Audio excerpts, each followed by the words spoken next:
मातृशक्ति, धर्म प्रेमी सज्जनों, चाणक्य नीति 62वीं कक्षा।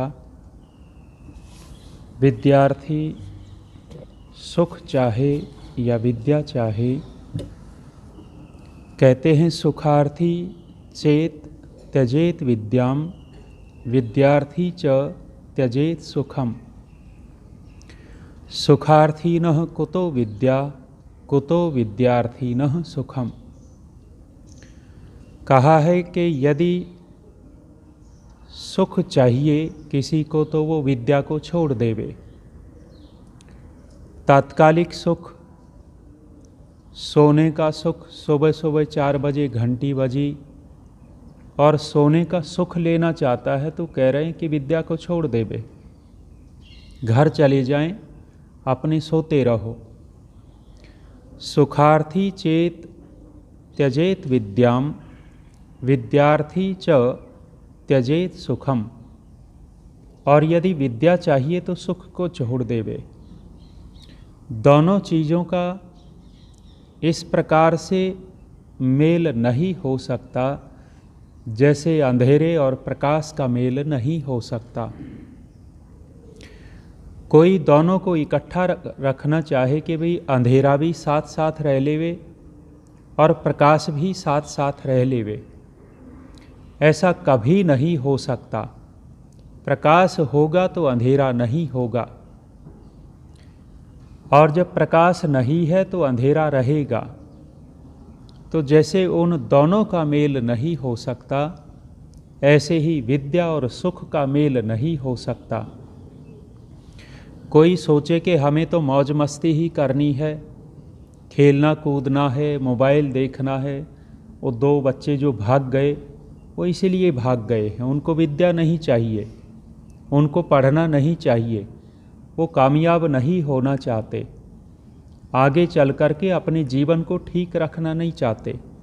उनको थोड़ा सा सुख दिखाई दे रहा, मोबाइल छोड़ कर के आ गए। साइकिल खरीद करके वो बच्चा आया था, जो साइकिल पहले खरीदवाई है और फिर यहाँ आया है तो रुकना ही कहाँ था उसको।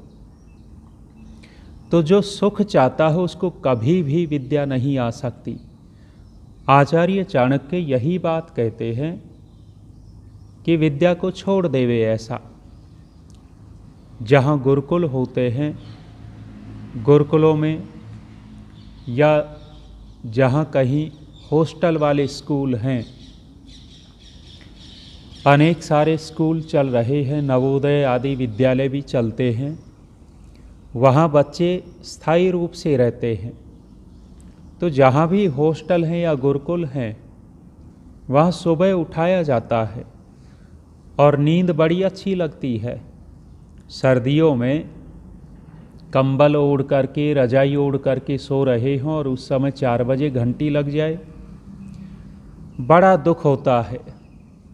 घंटी को गालियाँ देंगे, घंटी को बजाने वाले को गालियाँ देंगे, ये पड़ा नहीं रह सकता था, ये भी सो लेता, हमें भी सोने देता। वो सुखार्थी है, सुख चाहिए ऐसे आदमी को जो इस तरह का सोचता है। गुरुकुल झज्जर में 4 बजे घंटी बजती थी। 4 बजे जब घंटी बजती तो एक विद्यार्थी को बहुत कष्ट होता था, और एक दिन उस विद्यार्थी ने उठ करके घंटी को लिया और कुएं में डाल दिया। न रहेगा बांस न बजेगी बांसुरी।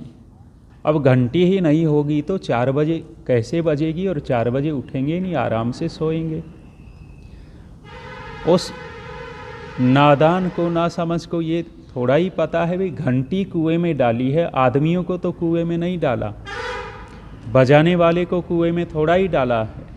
जिसने ये नियम बनाए हैं, नियम बनाने वाले को कुएं में थोड़ा ही डाला है। घंटी कुएं में डाल दी, कोई बात नहीं, या तो निकाल ली जाएगी या दूसरी घंटी आ जाएगी। अगले दिन 4 बजे फिर घंटी बजनी है। तो ऐसे जो लोग होते हैं वो सुखार्थी, सुख चाहिए, विद्या नहीं चाहिए, और ऐसे लोगों को कभी विद्या नहीं आया करती। झज्जर में जब स्वामी ओमानंद जी थे, विदेशों में बहुत जाते रहे वे, जापान में गए थे। जापान के लोग गुरुकुल झज्जर को देखने के लिए आए। 2-3 दिन वहाँ रुकना भी हुआ और गुरुकुल का नियम 4 बजे घंटी लग जाए। वे लोग भी परेशान से हुए। 4 बजे उनको नींद अच्छी आती है, घर गृहस्थी हो, आरामदायक जिसने जीवन जिया हो, 4 बजे घंटी लगती तो 2 दिन तो सहन किया। तीसरे दिन स्वामी जी को कहने लग गए कि स्वामी जी, और सारी चीज़ें आपकी ठीक, लेकिन ये घंटी ठीक नहीं है। इसने तो हमारी सारी की सारी दिनचर्या बिगाड़ दी। स्वामी जी कहने लग गए कि भाई, इसी घंटी के कारण हमारी दिनचर्या ठीक रहती है। तुम्हारी दिनचर्या बिगड़ती हो, लेकिन गुरुकुल की दिनचर्या तो घंटी से ही चलती है। तो जो सुख चाहता है उसको विद्या नहीं आती, और जो सुख को एक तरफ छोड़ देता है और विद्या में मेहनत करता है, उस व्यक्ति को, उस विद्यार्थी को विद्या आती है। विद्यार्थी समय में तपस्या करनी ही होती है, कष्ट सहन करना ही होता है। गुरुकुल को छोड़ देवे, घर में रह लेवे, घर में रहेंगे, स्कूल में तो जाना ही पड़ेगा। 7 बजे का स्कूल है, 4 बजे नहीं उठेंगे तो 5 बजे उठना पड़ेगा, 6 बजे उठना पड़ेगा, 6:30 बजे उठेंगे और 6:30 बजे उठ करके भागा दौड़ी में जैसे तैसे शरीर पे पानी डाला, इधर उधर तेल मला, जैसे तैसे बस्ता उठाया, थैला उठाया और स्कूल में गए। वहाँ भी तो जाना ही पड़ता है, टाइम पे जाना पड़ेगा। और जो कोई कहे कि 7 बजे सरकार ने गलत टाइम रख रखा है, सरकार वालों को अकल नहीं है, ये 10 बजे नहीं रख सकते थे। 10 बजे क्यों? क्योंकि हम 9 बजे तक सो लेते, 8 बजे तक सो लेते। ऐसे लोगों को विद्या नहीं आया करती। तो आचार्य चाणक्य कहते हैं, सुखार्थी नः कुतो विद्या। जो सुख चाहता है उसके पास विद्या कहाँ से होगी। और कुतः विद्यार्थी नः सुखम। और जो विद्या चाहता है, विद्यार्थी है, उसको सुख कहाँ। महर्षि दयानंद जी ने सत्यार्थ प्रकाश की भूमिका के अंदर गीता का एक वाक्य दिया है। लिखा है, यत तद अग्रे विषम इव परिणामे अमृतो उपमम। कहा है कि जो कार्य प्रारंभ में विष के तुल्य लगते हैं, बाद में उनका परिणाम अमृत के समान होता है। शुरुआत में जहर जैसा लगता है, विष के तुल्य लगता है, कष्टदायी लगता है, लेकिन उसका परिणाम अमृत जैसा होता है, बहुत सुखदायी होता है। सुबह 4 बजे उठ करके जो अपनी दिनचर्या करता, उस समय कष्ट तो होता है, लेकिन वो 4 बजे उठना, सुबह सुबह व्यायाम करना, प्राणायाम करना, अपनी दौड़ भाग करना, बाद में उसका शरीर कितना स्वस्थ रहेगा, कितना सुख मिलेगा। शुरुआत में कष्ट सहन किया और परिणाम में अमृत के तुल्य सुख। विद्यार्थी विद्या पढ़ने में प्रारंभ में मेहनत करता है, कष्ट सहन करता है, लेकिन उसी विद्या पढ़ने के बाद डिग्री मिलती है, उसको डिप्लोमे मिलते हैं, और उस डिग्री डिप्लोमे के आधार पर जब वो नौकरी लग जाता है, उस समय पता लगता है कि वो जो पढ़ाई में मेहनत की थी उसका परिणाम कितना अच्छा है। कोई बड़ा ऑफिसर लग जाता है, उसके नीचे हजारों हजारों कर्मचारी काम करते हैं, हजारों हजारों कर्मचारी उसको सलाम करते हैं, उसके आदेश का पालन होता है। उस समय पता लगता है कि हमने विद्या पढ़ी थी, उसका परिणाम कितना सुखदायी है। और जो पहले सुख ले लेता है, विद्या नहीं पढ़ता, उसका जीवन बाद में कितना कष्टदायी होता है।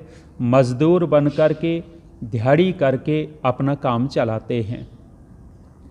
मजदूर बनना है या और अच्छा श्रेष्ठ बनना है, वो अपनी समझ के ऊपर है। यदि विद्यार्थी काल में ये बातें समझ में आ जाएं, तो निश्चित रूप से ये विद्या सुख बहुत देती है। आगे आचार्य चाणक्य कहते हैं, कवयः किम न पश्यन्ति किम न कुर्वन्ति योषितः, मद्यपाः किम न जल्पन्ति किम न भक्षन्ति वायसाः। कहते हैं कि कवि लोग क्या नहीं देख लेते। जो कवि होते हैं, क्रांतदर्शी होते हैं, बुद्धिमान होते हैं, वो दूर तक की बात सोच लेते हैं, दूर तक का देख लेते हैं। लोक में एक लोकोक्ति बनी, जहाँ न पहुँचे रवि वहाँ पहुँचे कवि। अर्थात जहाँ सूर्य का प्रकाश नहीं पहुँचा वहाँ कवि का मन पहुँच गया। और कवि लोग कितनी सुंदर कल्पना कर लेते हैं, एक छोटी सी घटना को कितना विस्तार दे करके कितने विशेष रूप से प्रस्तुति कर देते हैं। कवियों की बहुत विशेषता है। और यदि योग्य कवि हैं, योग्य कवि निष्प्राण व्यक्ति में जैसे प्राण भर देता हो, निरुत्साही व्यक्ति में जोश भर देता है, हारे हुए लोगों को फिर से उठा देता है। कवि की कविताओं में बहुत प्रेरणाएं होती हैं।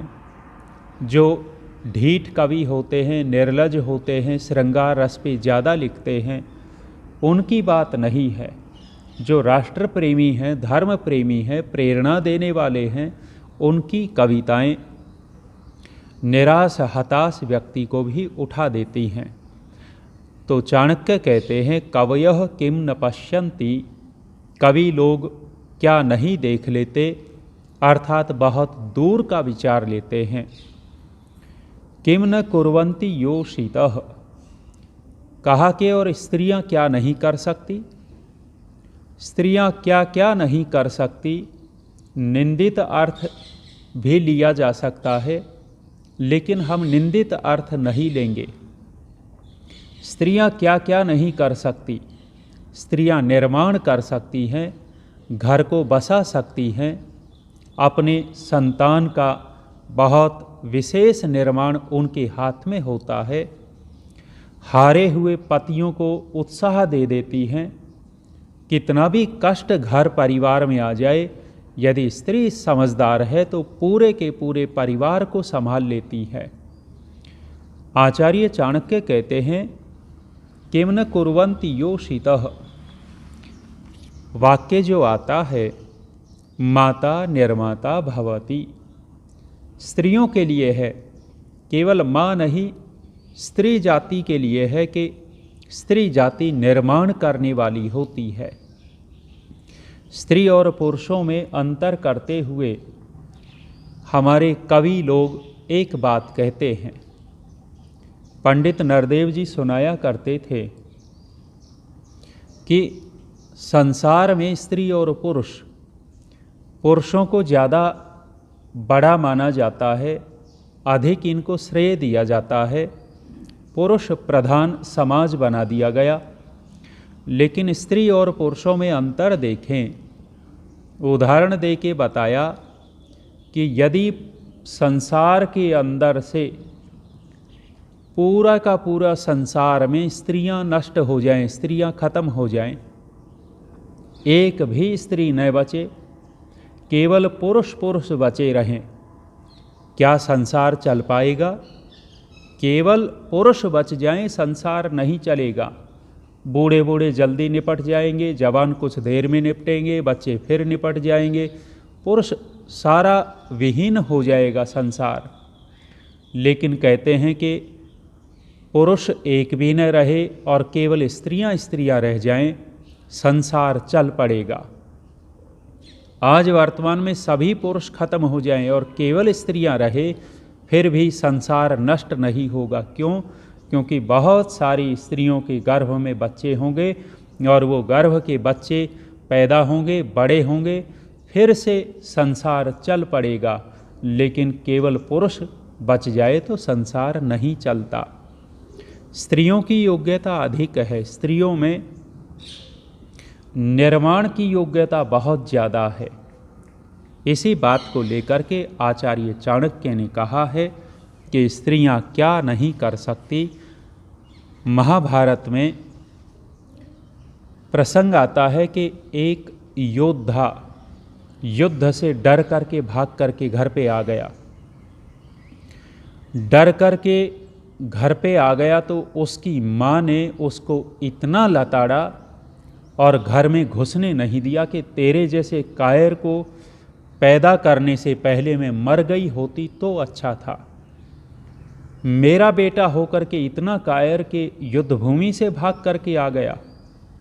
माँ ने इतनी सारी बातें कही और फिर से अपने बेटे के अंदर जोश भर दिया। वही पुत्र युद्ध भूमि में जाकर के फिर से वीरता से लड़ता है। और कोई साधारण सी माँ होती तो कह देती तो तूने बहुत अच्छा किया, घर में बैठा लेती।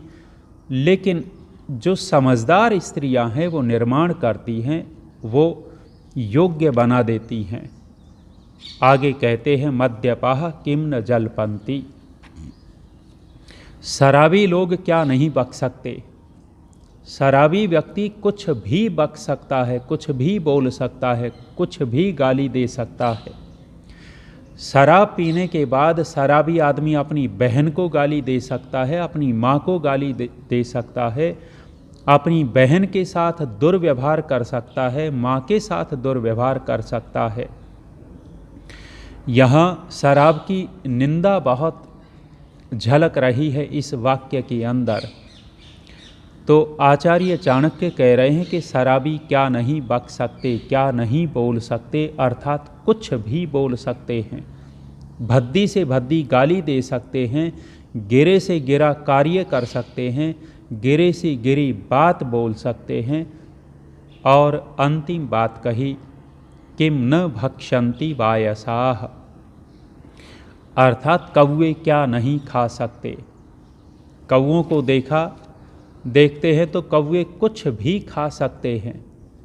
सड़ा हुआ मांस पड़ा हो उसमें चोंच मारेंगे, गंदगी पड़ी हो गंदगी में चोंच मारेंगे, अच्छी चीज़ रखी हो और एक गंदी चीज़ रखी हो, कौवा अच्छी चीज़ को छोड़ करके गंदगी में चोंच मारता है। तो आचार्य चाणक्य कहते हैं कि कौवा क्या नहीं खा सकता, इसको सर्वाहारी प्राणी कहते हैं। सर्वाहारी का तात्पर्य है सब कुछ खा जाने वाला। जैसे तोता पक्षी है, तोता सब कुछ नहीं खाता, इसको फल पसंद हैं, ये फल खाता है या कुछ और पत्ते वत्ते खाता होगा। लेकिन कौवा सब कुछ खा जाता है।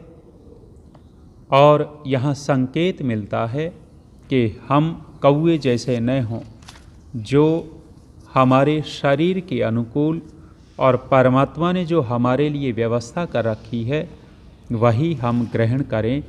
आज इतना ही। ओम शांति।